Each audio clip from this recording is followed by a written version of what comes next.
standing here with Chris Stropes with Maximum Recycling. We're in Rogers, Minnesota.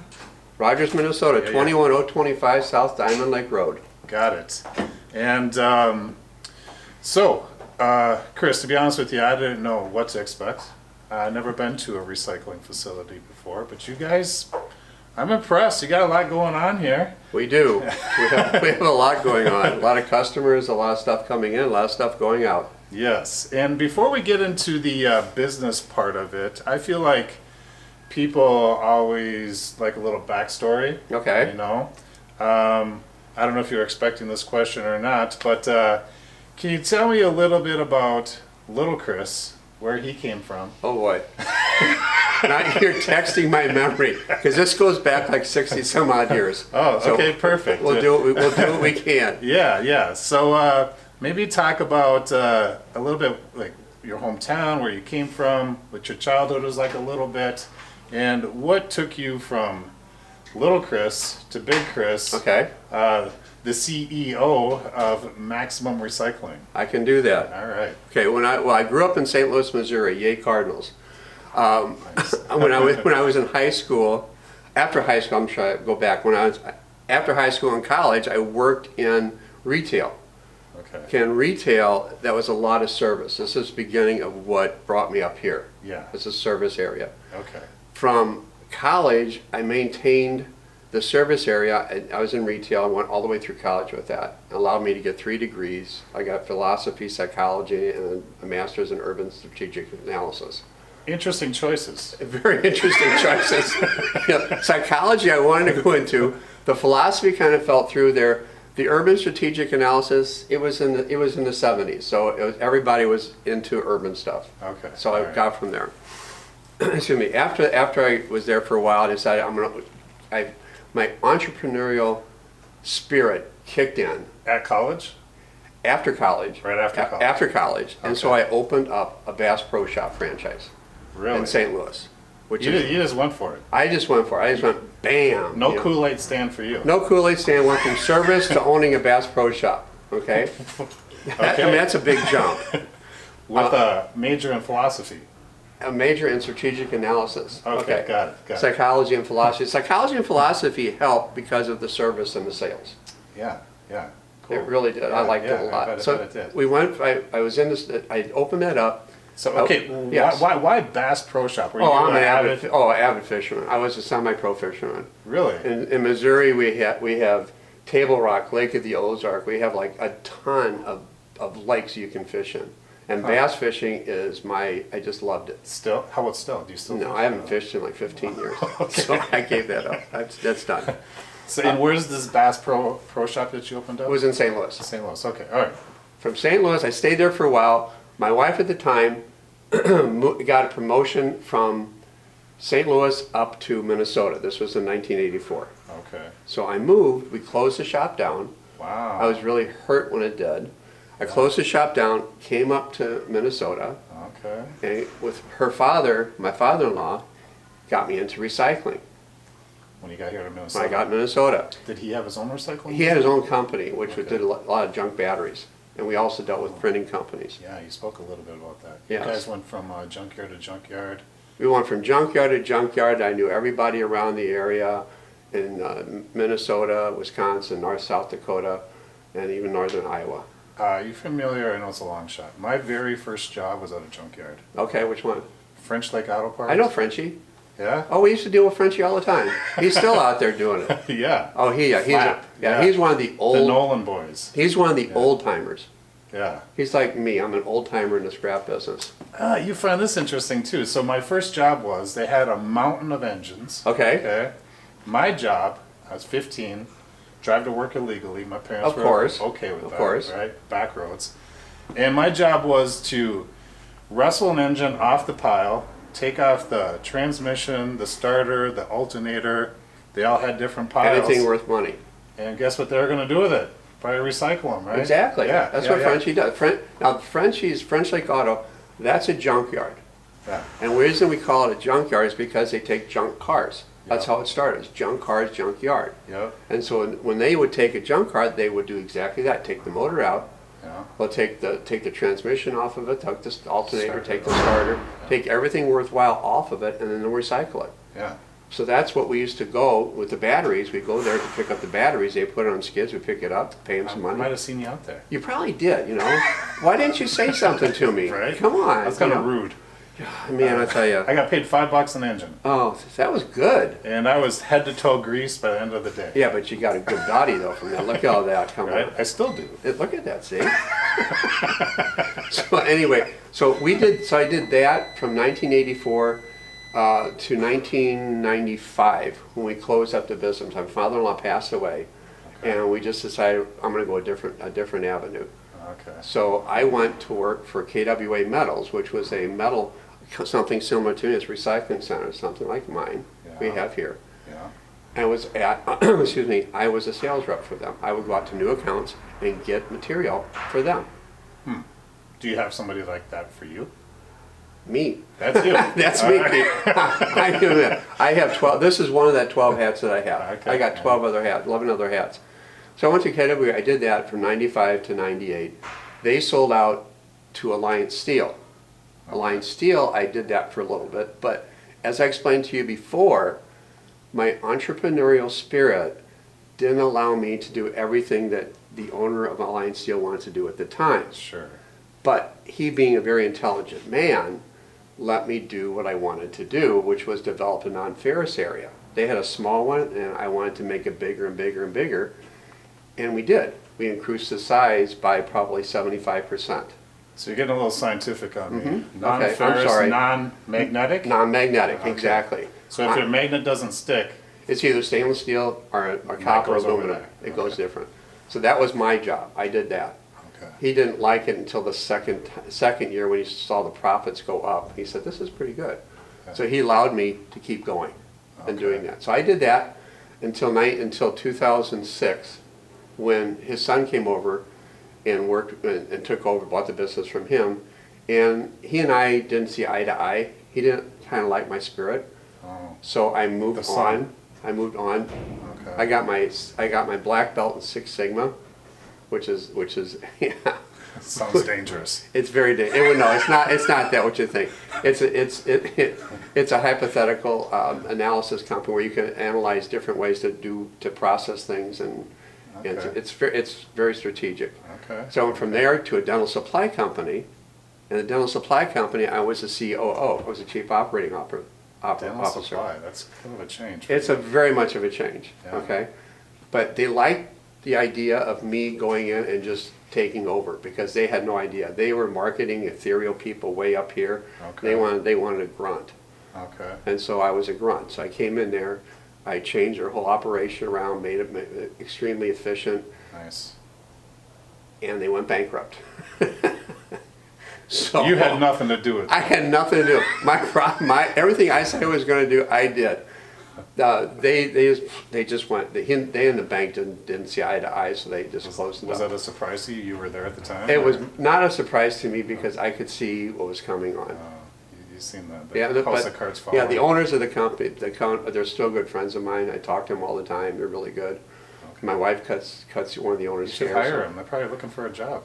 No, actually, they're pretty good. Oh, okay. Mark has his own company. It's a marketing company. He has his own company, Okay. which is good. Huh, good. So from there, I had a lapse of about a year. This is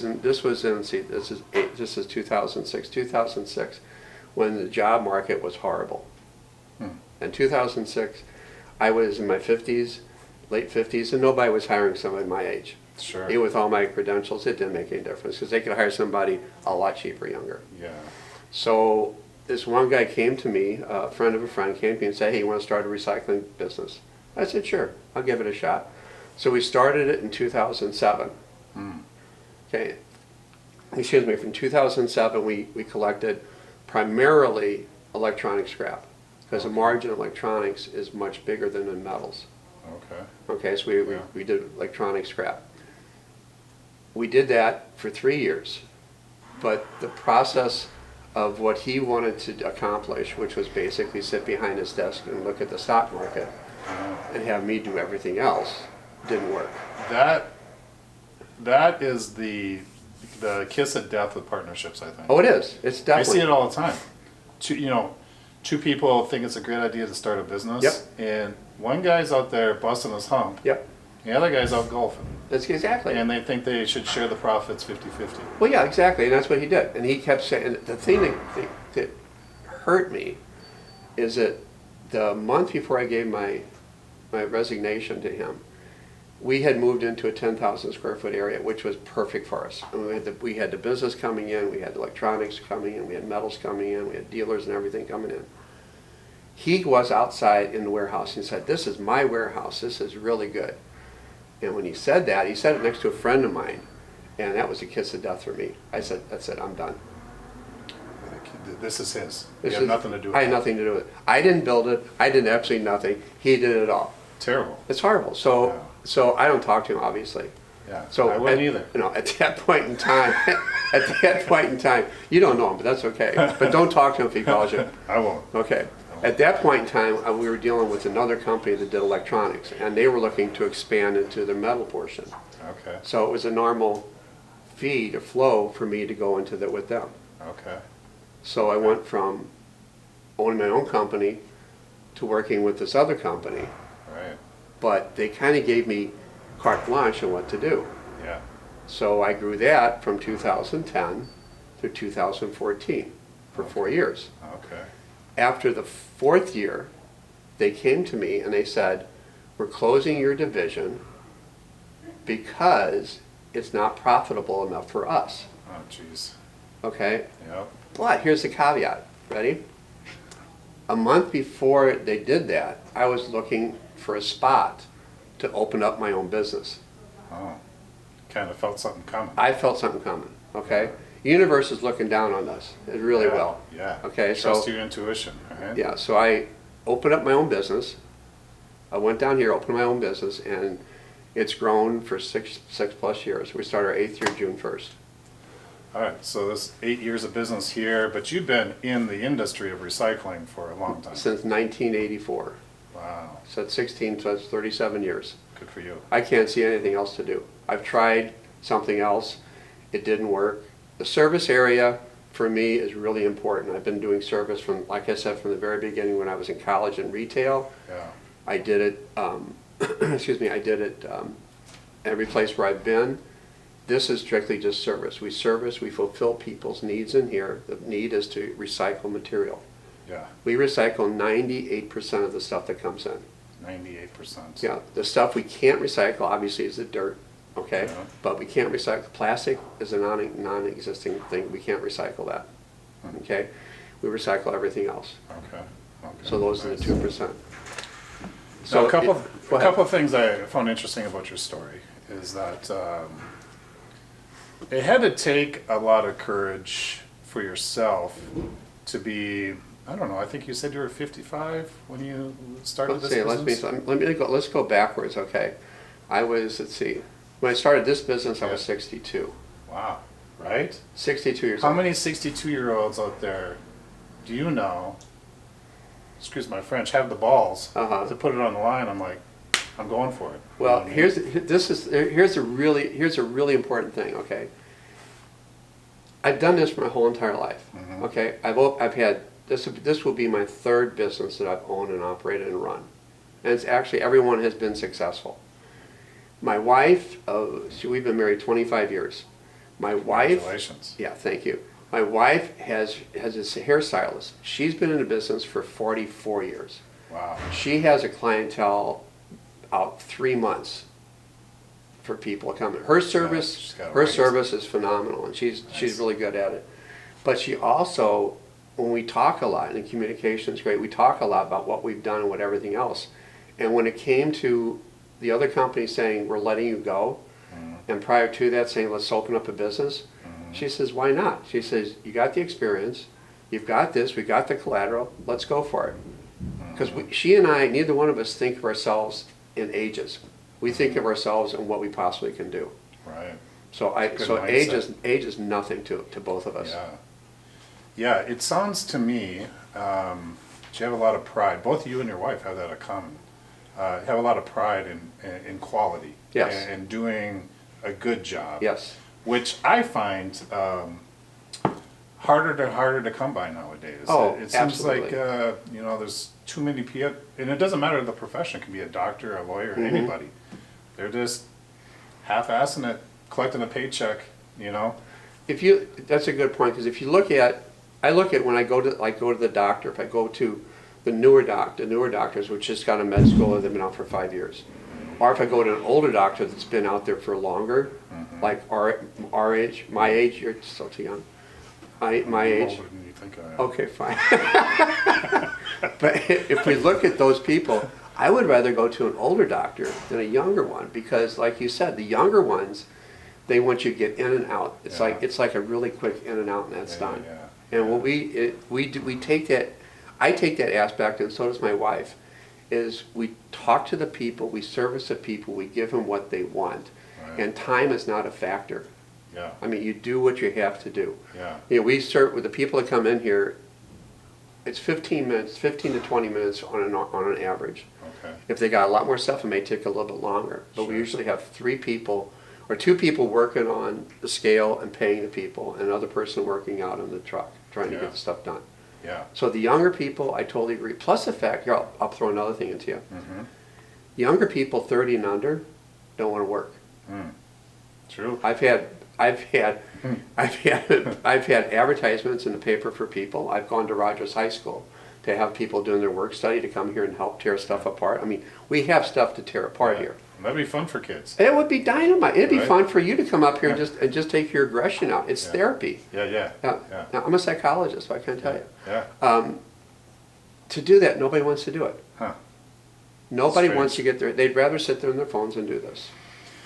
Yeah. So anyway, I'm sorry. I deviated a little bit. No, I like it. All right, so that's a good backstory, and now we're coming up to present time. Okay. Maximum recycling, Okay. and what can you talk a little bit more about the business, who you cater to, who your customers are, and kind of what's your bread and butter? The bread and butter for this business basically is still the individual people coming in. Oh, okay, yeah. We have more individual families coming in than we first started.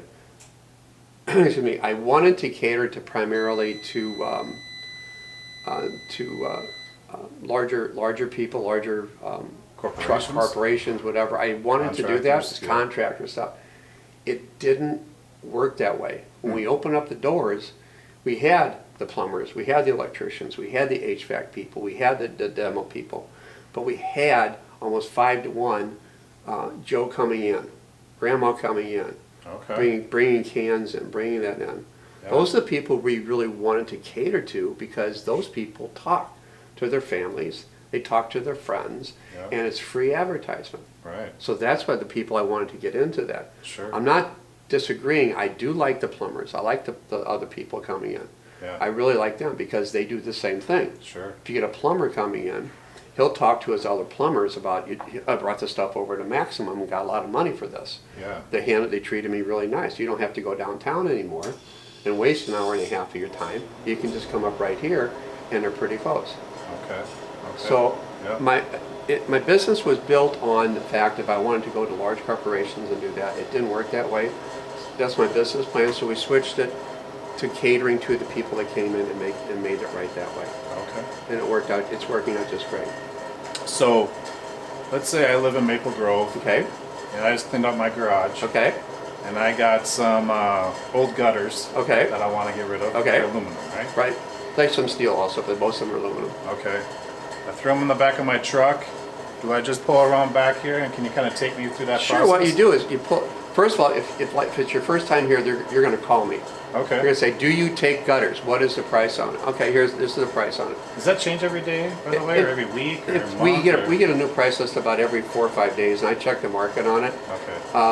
Copper is changing quicker than aluminum, and the reason I've heard it's changing is because the whole automobile industry is changing over to electric cars, and when you switch over to electric cars, you got a lot more copper involved in the battery system.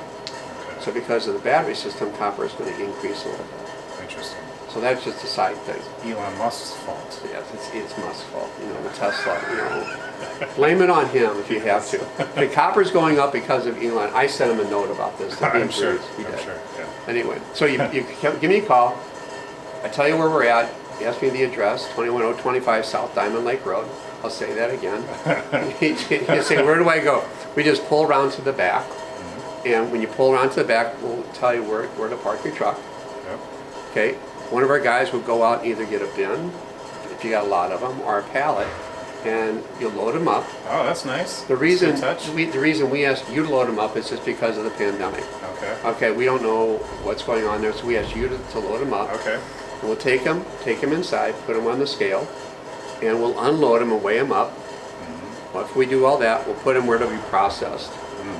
And then Nikki puts it into the computer, and she comes back here and gives you some money. And you walk out of here with some money. That's right. nice and easy. Yeah, win-win. It's a win-win. There's no negative portion I about get rid it. of my junk. I make a little money. Exactly. You make a little money. Exactly. Yeah. Yeah. That's why recycling is supposed to work that way. It's supposed to be a win-win for everybody. It's not Yeah. just a win for just like the state of Minnesota. It's not a win for just the city of Rogers. It's for the people. Right. The people, that's what's important. When we first moved here, the city of Rogers was really hesitant about us being here because they thought it was a scrap yard. Oh. Okay, scrap yards are different, like I said before. We're a recycling center. We recycle material coming in here. Okay. So- How's that different from a scrapyard? Scrapyard recycles it. It's much bigger. It's dirtier. Okay. You know, Louder. like when you went to French Lake, there's Yeah. a scrapyard. It's louder. It has more equipment. It's not Yeah. contained. It doesn't go down to Mary Jo coming in with what we had before, with just a little bit of motors and whatever, and getting some money for it. Sure. They'll go like this. Okay. They don't want to deal with that. Okay. So people come here, Yeah. and this is our little niche. Yeah. Awesome. So, I mean, it's a good thing. Recycling is important. This is what it should be. It shouldn't be where we have to recycle. Now, you should want to recycle. And the one for us is to give them money for the stuff that comes in. Yeah. What's the future look like, would you say, for maximum recycling? For maximum recycling, Yeah. the future is really good because right now, because of the pandemic, okay, what was happening before, nobody did a lot of their housing or whatever for about 6 months. They didn't upgrade their living room, their dining room. They didn't do this. They didn't do anything. And all of a sudden, they started doing more and more. And you have the HVAC guys coming in. You have the plumbers coming in that did the remodeling. You had the people that went out and cleaned their garage. They're coming in. So the business just the metal business itself, the electronic business is getting bigger and bigger and bigger because people are finding it's easier and easier to recycle. I'm specifically talking about maximum recycling. Yes. That's what I'm focusing. I don't care about the other ones out there. Me neither. I don't. Yeah. No. They don't exist. Okay. So they bring this, and we're going to stabilize, and then we're going to go up a little bit. And we'll stabilize, and we'll go up. We'll keep going. Okay. The space we're at right now, I have a long-term lease with our landlord. So we're going to stay in this place forever and ever and ever. Okay. Retirement for me is out of the question. All right. I like what I'm doing too much. Yeah. It's Why fun. retire, right? I'm not going to retire. Right. I like my guy. What we'll do is, my wife's and my plans are, in 3 years she's going to retire. Okay. Okay, I have to support her then. Okay. You know, so she has to come up here and she has to work in the office with Cruz. All right. Okay, Cruises. our puppy dog. Nice. It's our Springer. He's our guard dog. Yeah, I seen the sign. Yeah, he's a guard dog. So, in 3 years, my plan is to sell 49% of the company to my employees, make it an ESOP. So they own 49% of the company. We'll own 51%. Okay. And I can't see retiring because that will allow me and Cindy to go and do some other stuff. They'll still have a handle on this to make sure that our service to our customers are still good and still the same. And if we need more people, instead of getting to a bigger spot, hire more people to turn the material over quicker. Okay. That's the growth area. Yeah. It's not a bigger area because once you get into a bigger area, you have a tendency just to store things. Like if you get a 4-car garage, You use 2 of Buy them. more junk. The other one's is junk over here, okay? This is maintained, so we will not increase our size, just more people to tear stuff apart. Sure. And that's our growth, and it's a steady growth. Awesome. It's not going to be one and done. Yeah. Sounds like a good plan. I like it, my employees like it, my wife likes it, Yeah. the banks like it, because we're paying our bills, and we're doing everything right. Sure. Yeah. And why leave? You're in a great location. Oh, great it's a spot. tremendous, there's 10,000 cars, I mean, before the pandemic, there was 10,000 cars a day that went down Diamond Lake Road. Oh, wow. And we're right next to Napa Auto Parts, Okay. right next to Napa Auto Parts, Yeah. at 21025 South Diamond Lake Road. Yes. Okay, got Yes, that? got it. Okay, good. And so we pick a lot of people up from there too, because they go, oh, look, Yeah. there's a recycling center. One-stop shop. One-stop shop. Yeah. All right. So it sounds like you cater to local homeowners. You like the contractors, right? But right, like exactly. 5 to 1, it sounds like it's the local homeowners that's looking to get rid of some stuff. You take a lot of pride in providing great service, convenience. So if somebody wants to reach out to you, they think they want to recycle something with you, can you tell us the best way to get a hold of you guys, the phone number? There's a couple different ways you can do it. If you're on the internet or you went to Google, you're going to find my website. Okay. In the website, the last tab has contact us. Oh, yes. So you can, excuse me, you can email me and I'll give you a call back. Okay. That happens a lot too. Sure. Otherwise, when you Google us, it said you want to call, and they'll call me. Okay. So you can go on Google, you can go on Yelp, you can go on all these different places to have it. We have a Facebook page, you can go on Facebook. Sure. So there's a lot of different ways to do it. Our phone number is 763-425-2800. Okay. I'll repeat that if you want. Yes, please. 763-425-2800. And our website is maxrecycling.com. Not maximum. No, it's Max. Max. I could not get maximum, so it's maxrecycling.com. Got it. So we got that. But we're easy to find, easy to talk to. Awesome. And people, they like us. We're Yes. growing. I just met you, Chris, and I already like you. Well, that's good. Yeah. I don't Yeah. have- So you're I don't doing even something have right, to man. I don't have to pay you either, right? All right. I appreciate your time, Chris. Thank you very much. Yeah, thank Appreciate you. it. All right.